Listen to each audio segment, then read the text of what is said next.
Would you please join me in a word of prayer? Lord God, let the words of my mouth and the meditations of my heart be acceptable in your sight. Oh Lord, you are my strength and you are my redeemer. Yes. Amen. Amen. Amen. Amen. Hallelujah. Hallelujah. Hallelujah. Just want to thank God for his grace and his mercy and for giving us another day to serve him. Yes. For me, giving me another day to try to get it right. Yes. I don't know about y'all, but I'm grateful for another day to try to get it right. I want to thank my pastor and my first lady, a.k.a. mom and dad. And I want to celebrate, along with all of us here at Hope Church, their 26 years of faithful ministry. Hallelujah. I take a moment and acknowledge, and I'm grateful for my partner in life, my partner in love, and my partner in parenting who ran out and got our baby some medication because she has a fever and came right back because he knew I needed him to be there. So I'm grateful to this man right here. Send love to my 5 beautiful daughters. And I'm just grateful to be in the house among family, and blessings to all of you who are gathered here with us together. So today we're going to talk about a very familiar passage of Scripture. It will likely be a review, I already know, to many of us. But my prayer is this morning that God, through this message, gives us the strength to press on. Amen. And even though it's a story that many of us have heard in Sunday school, I pray that there's something in here for you this morning. Amen. So come with me. Let's go to Daniel chapter 3. All right. Daniel chapter 3. We're going to read, not straight through, but we're going to read a couple of different verses. So if you start with me, Daniel 3, we're going to start with verse 4. We're going to do 4 through 6 first. Daniel chapter 3, verse 4 says, Then the herald loudly proclaimed, Nations and people of every language, this is what you are commanded to do. As soon as you hear the sound of the horn, flute, zither, lyre, harp, pipe, flute, and all kinds of music, you must fall down and worship the image of gold that Nebuchadnezzar has set up. Whoever does not fall down and worship will immediately be thrown into a blazing furnace. Go down with me to verse 13, please. Furious with rage, Nebuchadnezzar summoned Shadrach, Meshach, and Abednego. So these men were brought before the king, and Nebuchadnezzar said to them, Is it true? Is it true, Shadrach, Meshach, and Abednego, that you do not serve my gods or worship the image of gold I have set up? Okay. Now, when you hear the sound of the horn, the flute, the zither, the lyre, the harp, the pipe, and all kinds of music, if you are ready to fall down and worship the image I made, then very good. Okay. But if you do not worship it, you will be thrown immediately into a blazing furnace. Then what God will be able to rescue you from my hand? And lastly, go down to verse 22, please. The king's command was so urgent and the furnace so hot that the flames of the fire killed the soldiers who took up Shadrach, Meshach, and Abednego. And these 3 men, firmly tied, fell into the blazing furnace. Then the king Nebuchadnezzar leapt to his feet in amazement and asked his advisors, Weren't there 3 men that we tied up and threw into the fire? They replied, Certainly, your majesty. He said, Look, I see 4 men walking around in the fire, unbound and unharmed. And the 4th looks like son of a god. So, just for a few moments as we share together this morning, I pray that we encourage ourselves and each other with this thought, through the fire. Through the fire. So in 1984, a soul singer by the name of Shaka Khan released her 6th album, and it had a track entitled Through the Fire. The story in the song was about a person that was willing to go through whatever was in her way in order to be with the one that she loved. It didn't matter what she faced. Through the fire, to the limit, to the what? Wall. For a chance to be with you, I gladly what? Risk it all. Many of us grew up loving and listening to that song. Or maybe we came to know it when it was sampled by Kanye West for Through the Wire, right? I drink a Boost for breakfast this system. Oh, y'all don't know that? Okay. Regardless of how you know the song, take a closer look at the lyrics. And when we take a closer look, many of us have to take a pause. What in your life have you ever been that committed to? I mean, through the fire, to the limit, to the wire? That's saying no matter what the cost, you're down for the team. No matter what the test, you are willing to journey through. Come on. I humbly submit that many of us, when we are actually faced with that kind of challenge, we might respond by saying, up to a fire, close to the limit, and next to the wire. But this morning, we are going to look at an example of 3 friends who literally committed themselves to God, no matter the outcome or the cost. And in that, we see God's response to their faithfulness through the fire. Not next to it, not close to it, move through it. Because the next blessing just might take place where you least expect it, in the fire. So there's these 3 Hebrew boys, Shadrach, Meshach, and Abednego. And they were in a foreign land because God's people had been exiled due to their disobedience. Yes. You say, what's exile? Well, this is how I'll explain it. It's basically like a timeout given by God, because you won't listen. God said, Israel, you won't listen. So I'm taking you out of the land of comfort, and you have to be under another country's rule for a little bit. All right. And man, timeouts are tough. Can anybody be honest and say that you've ever been placed on a timeout by God? All right now. I know I have. God was like, I told you not to do it. God was like, I told you to stop it. And now, for your own benefit, out of my love, you in timeout. Sit yourself down right there. So our boys are here in this foreign land with their homeboy, Daniel. And Daniel, Shadrach, Meshach, and Abednego, they're in this timeout with many of the other people of Israel, but they are still committed to following God, Jehovah. So y'all know I'm from the 90s, and I can't be saying Shadrach, Meshach, and Abednego this whole message. So how about we call them boys? Is that okay with y'all?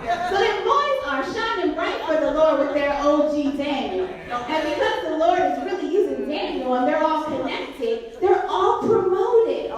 So side note, watch the company that you keep. So Daniel and them boys, they become governors in this foreign land during a time of exile. You see, the favor of God is still on their lives. Just because you're in the place of timeout doesn't mean that God has forgotten about you. You see, when my daughters, when they don't listen, I put them in timeout. But I don't stop being their mother. They're still my children. They still have my love and my covering. So friends, don't let the devil tell you that God has forgotten about you because you're in a timeout. You're still God's child. His hand is still on your life. So you can get yourself together and follow him even in the place of exile. Start living for God right where you are. And honey, the light of the Lord will shine bright right there where you are, right through you. So this is what happens to our friends. And then the strangest thing happens right in the middle of their promotion. Right in the middle of them shining bright, the king Nebuchadnezzar makes a new decree. And this new decree says you must bow down and worship his statue. Isn't that just like the devil? As soon as you on the right road, living for God, and favorite God, got you moving on up, here comes the enemy with a new decree. Here he comes bringing something to interrupt the flow. This king makes a huge statue of who? Himself. And says when you hear the music play, everybody must bow down to the statue.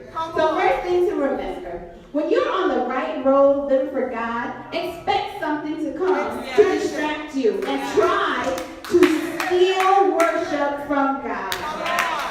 You see, we were created to glorify God, and that is who our worship belongs to. So the king wasn't just asking for a salute or a curtsy. The king says, when you hear the music and you see that big, beautiful statue of me, I want you to honor it. I want you to be submissive to what it represents. Show that you will live your life to serve me, the king. Worship me. And the devil is always looking for ways to get us to give what belongs to God to something or someone else. He's always trying to steal our time, our attention, and our money. Why? Because he wants to steal our worship. Think for a second. What is trying to steal your attention and your worship from God? So now them boys, they have to make a choice. Bow down and worship this statue, or stay faithful to the true and living God. And remember now, the decree said, do it or what? Be thrown immediately into the fiery furnace. Talk about peer pressure. Can you see it? There's the statue, and all that music is playing, and everybody is face down, except for them boys. They refused to bow. They refused to submit. They would not worship with everyone else. Because even though they were in this foreign land and held a high position, they were not the same as the people living there. They were different. They were God's boys. And this wasn't their home. This was just time out. So don't forget who you really are. Don't forget it. Even though they were given this position of leadership in a new land, they still needed to be true to their God. They were not Chaldean. They weren't even really Shadrach, Meshach, and Abednego. That's what their names were changed to. Their real names were Hananiah, which means God is gracious. Mishael, which means basically who is like the Lord. And Azariah, which means God has helped. That's who they really were. They belonged to the Lord. It really didn't matter what the king called them in this land of time out. They were who God said they were. So my friends, don't forget your name. Don't forget your name. Your name is heir. Your name is royal priesthood. Your name is child of God. Your name is more than a conqueror. You're not the other names that other people might choose to call you. Don't ever forget what God calls you. Because it's a reminder of who you really are. But most importantly, it's a reminder of who God really is. So don't lose yourself. Don't lose yourself for the new relationship. Don't forget who you really are for the new job. Or for the money. Don't come out of character for the social media followers. Because at the end of the day, many of those things are looking to get you off course. Now hear me clear. I'm not saying don't excel in your schoolwork. I'm not saying don't excel in your job or maybe even Tinder. I'm not even saying going viral is necessarily a bad thing. But I'm saying don't lose who you are. Don't forget your purpose. God and serving him was the most important thing to them boys. What's the most important thing in your life? So we know the boys, they did not bow, did they? So the next thing to remember is when you don't bow, expect for people to come for you. Expect it. When you decide to be who God made you to be in a land full of conformists, when you decide to live for God, to be open and unashamed, expect for people to stop what they are doing and to come for you. Right? Just like they came for them boys. Here's a tip. Just because someone promotes you doesn't mean that they won't try and throw you into a furnace. People will be saying your name and singing your praises, but mess around and choose God over them. I mean, see what happens when you hold true to your convictions instead of going along with them. Everybody isn't celebrating when you get appointed to the governorship. Obviously, someone was looking up watching them boys when they were supposed to be found too. Right? Same ones appointing you to governor will be saying, throw them in and turn it up. The same person that appointed them ruler was now saying, deny your God, deny your people, deny your life, and worship me. And if not, die. Just die. But don't be dismayed. Our God's turn up is so much bigger than the enemy. And our God was lit way before humans understood what hot was. So for real,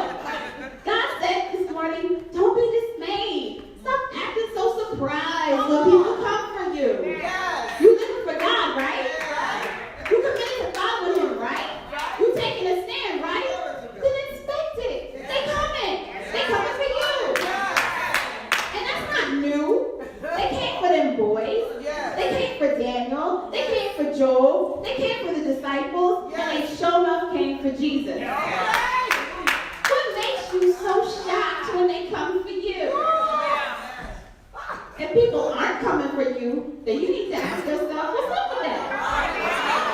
Or maybe you should be saying, what's up with me? You see, the world is cool to be down with you as long as you're willing to look like them and to demote Jesus.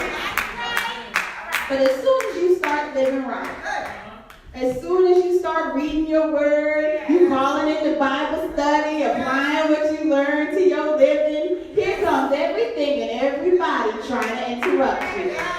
People will start coming out the woodwork. So if we're going to follow the example of them boys, we have to be bold and make a choice to serve God. The next thing to remember is make up your mind before you ever reach the furnace. So when them boys are brought to the palace and the allegations were made, the king said, say it ain't so. Say you're not out in these streets disrespecting me. Say it ain't so. Now wait a minute. Did anybody else recognize that them boys was not thrown immediately into the furnace? I mean, isn't that what the decree said? It said if you don't bow, then immediately you will be thrown into the furnace. But them boys was taken to the king. And the king confronts them about what they had done. So you mean to tell me that the enemy is not always true to his word? No, he's not. The enemy's goal is to steal your worship from God. So if he thinks threatening you will work, then he'll go for that. And if that doesn't work, then don't be surprised when he goes back on his word to do what he thinks will work. What does the enemy care if he goes back on his word? He's the father of lies. What he cares? And if giving you another chance to bow to him, to bow to your job, to bow to money, to bow to yourself will make you demote God, and then the enemy's just going to have to make himself out to be a liar then.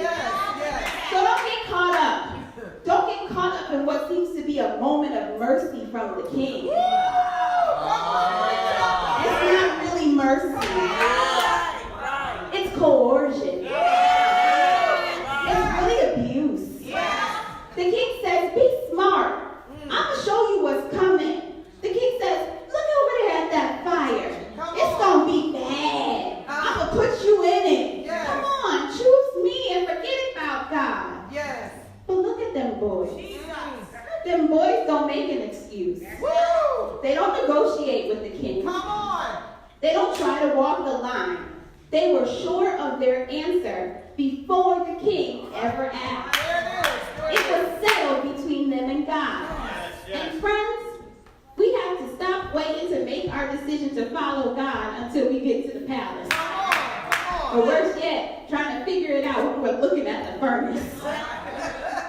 Don't wait until you're right in the thick of it to decide to follow. Now, don't get me wrong. If you're in the thick of it and you need to decide right then by all means, choose God right in the middle of it. But when the next situation comes, try to get your resolve together early. Try to get your faith answer ready before the situation gets intense. Choose God first. I say it like this. It is much harder to say, no, I choose God, when you're in the house, the lights is off, the door is closed, person over there looking like a whole snack, and Raheem Devine is playing softly by candlelight. Okay, exchange Raheem Devine for Luther Vandross or The Weeknd, according to your age bracket. I mean, you know what I'm saying. If you're not supposed to go to the next step, then make up your mind before the first step ever happens.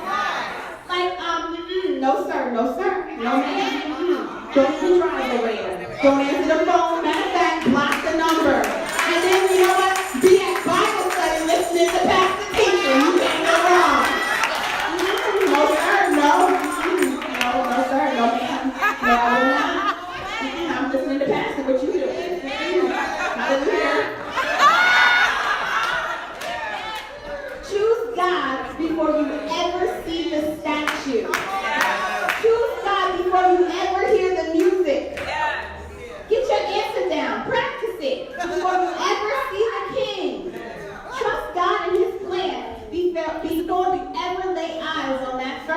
Yes. And in order to really do that, you have to employ your faith. Yes. And you got to tell your fear what? Be quiet. Be quiet. I wonder if them boys had ever heard, yea, though I walk through the valley of the shadow of death, I will fear no evil. Them boys trusted God and his plan, even if that meant they had to check themselves into a furnace. Stop trying to avoid the difficult spot by saying and doing things that are outside of your integrity and outside of God's will for your life. Them boys decided no matter what, they would serve God. Their life circumstances could not force them to deny, denounce, or defy God. Come on. That means we have a choice how we will respond to situations in our lives. Your response is not controlled by others or your situation. Come on. Often we say things like, if they didn't irritate me, Okay. I wouldn't have went off like that. All right. I know I say things like, if they didn't bother me or get on my last nerves, I wouldn't have started tripping like this. Right. It's Right. their fault. Right.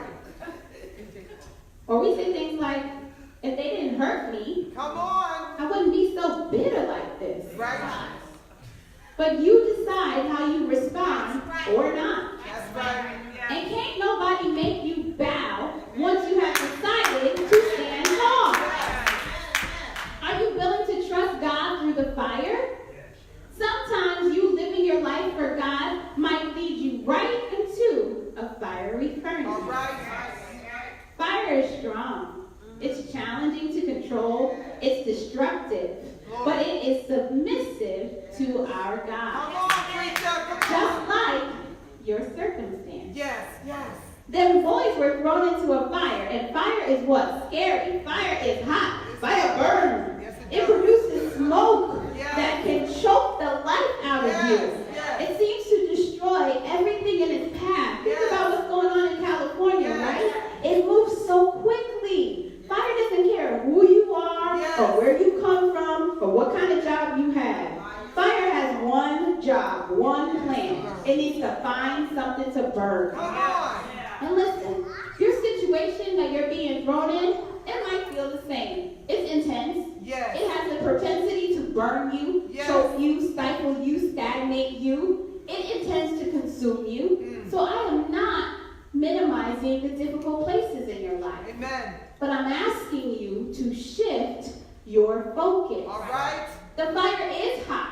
Matter of fact, Nebuchadnezzar turned up that fire 7 times hotter. Yes. Right? Right. But yet, God straight suns the fire. I'm a 90s girl. Let me say it in a different way. Isn't it amazing that God shows the fire and the people goosebumps? Them boys are bound. That means they're tied up and thrown in the fire. But look, the soldiers tossing them in the fire died. But them boys didn't. Huh? That's the first clue something's up. Or really, that's the first clue that God is up to something.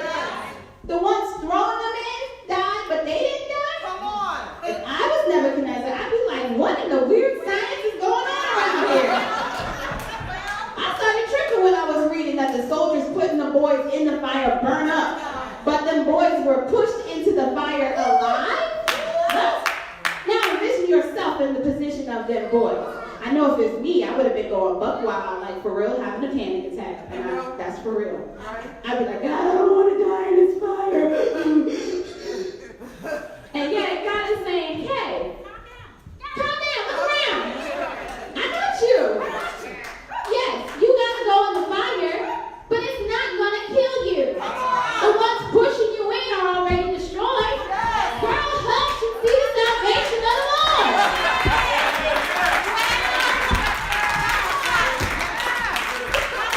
The ones trying to control you really have no power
in a circumstance that was designed to hurt and kill them.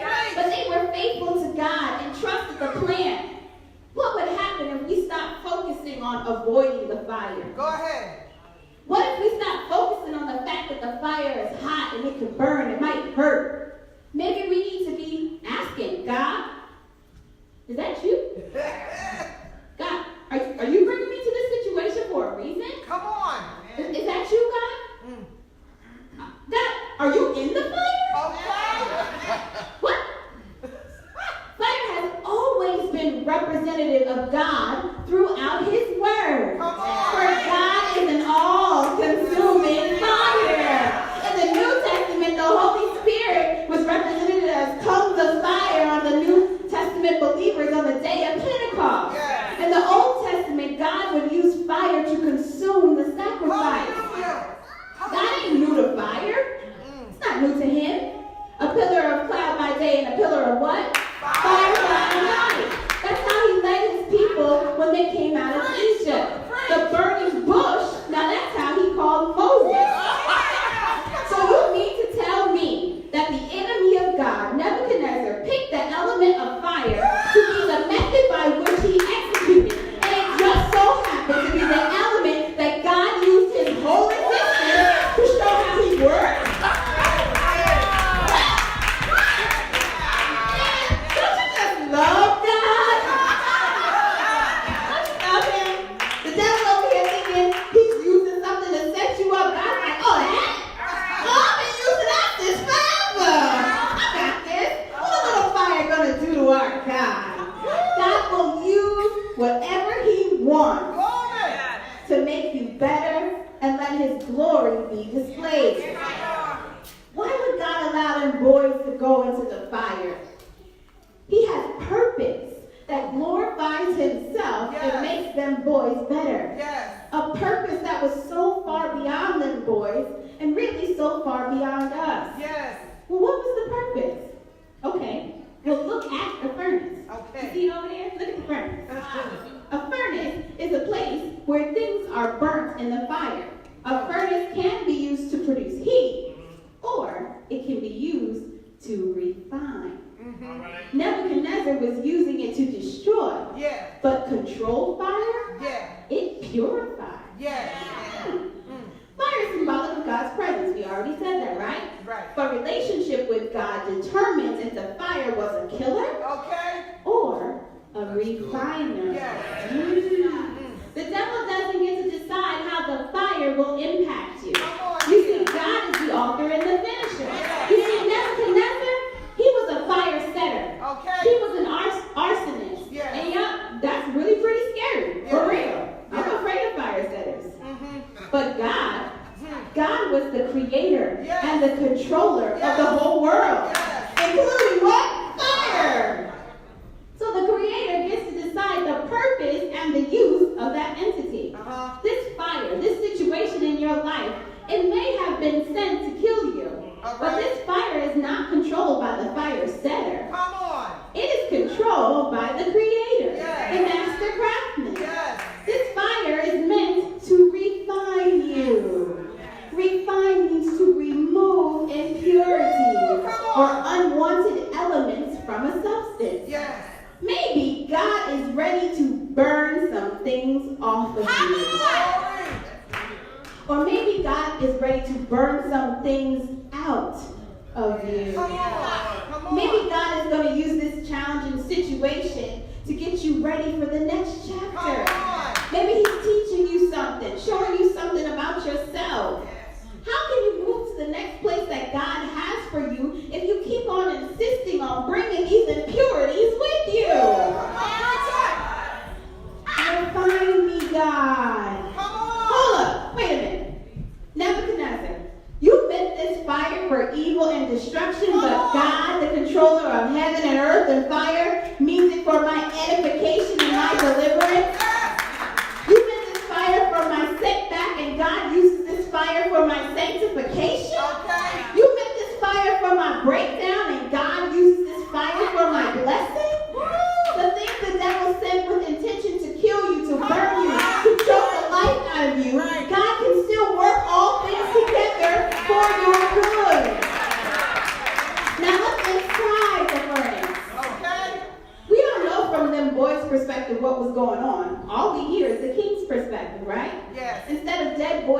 fire, instead of tied up boys in the fire, he now sees 4 men freely walking around in the fire. Yes.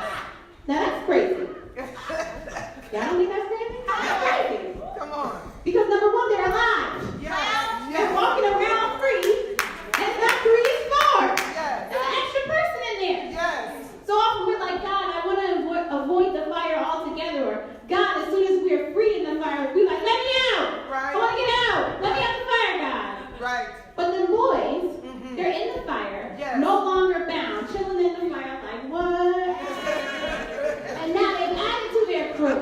Can you imagine how the king felt when he jumped up and saw them boys were not only alive, Right. they were free walking around, and they had added to their gang. They went from 3 to 4. Come on. 4, because them boys were God's boys. Yes. So they was just hanging out in the fire. Yes. Why them now? Yes. Why in the world would they wait inside the furnace if they were free? Yes. Because them boys were not alone in the fire. I'm talking about the presence of heaven was in the fire with them boys.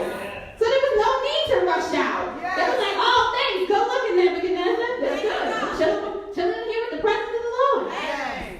So maybe the furnace is now an altar. Come on. Maybe the boys were now the living sacrifice, holy and acceptable to God, because they understood that not bowing to an idol was their reasonable service. Maybe. I mean, clearly something miraculous happened in there. The glory of God was in the fire with them, and it changed them. The glory of God was all around them, and now their physical body composition had changed to be able to withstand smoke inhalation and extreme temperatures. They were changed, and now they could endure. Look back over your life for a second. The things that God has allowed you to endure. Everybody thought you might die in that furnace. Thought that situation was designed to take you out. Even you might not have been so sure of the outcome. Remember the voice saying, even if you don't do it. But look at God. He doesn't have to change the circumstance or the situation. He can change molecular biology. I mean, why not? You wrote the original textbook. God is like, hello, stop focusing on trying to avoid the fire and determined to go through the fire if I'm allowing it. That report did not kill you. That breakup, it might have hurt, but it didn't destroy you. That friend who left didn't devastate you. That backstabbing, that financial disaster, that mental health crisis is not the taker of your life. God is the keeper of your soul. So if he decides you gonna live, then it doesn't matter what fire you in, you're gonna live. So the boys are right there, alive, in a situation that seems impossible for somebody to live through. And they straight children walking around. You don't need a new situation. You don't need to change your pace. The circumstances not to drive you forward. Look for Jesus. Or a pastor would say, what? Just see Jesus. And if Jesus says, yep, I'm in here, then you might as well get your mind right. Because you have to witness a miracle in the furnace.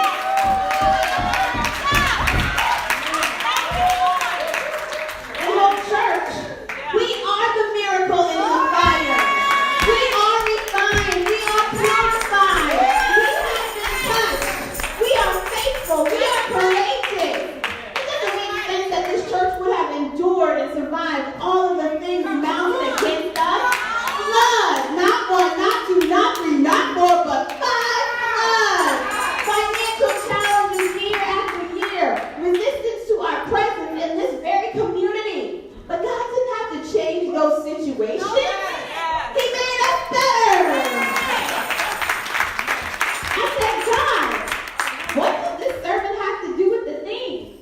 You're like, for real? Duh, girl. How do you think hope survived? God said, I empowered hope to endure the fire. And your leaders have committed themselves to living faithfully in your midst. Our pastor and first lady are not afraid to go through the fire.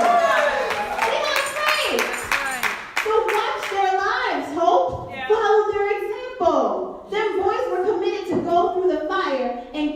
brought them what? Through the fire. The boys came out of the fire when the king called them. They walked out. They didn't even have one hair on their head burnt. I mean, that alone was a miracle. I was shouting, dancing around in my room thinking about that. I can barely curl my hair without burning my scalp, my edges, my fingers, or my ears. And God took them boys through a whole fire and a whole furnace, and they came out and nothing was burnt. I mean, that's crazy to me. Come on. Oh, that's a miracle. Come on. So I don't care what anybody else tells you. You're coming out.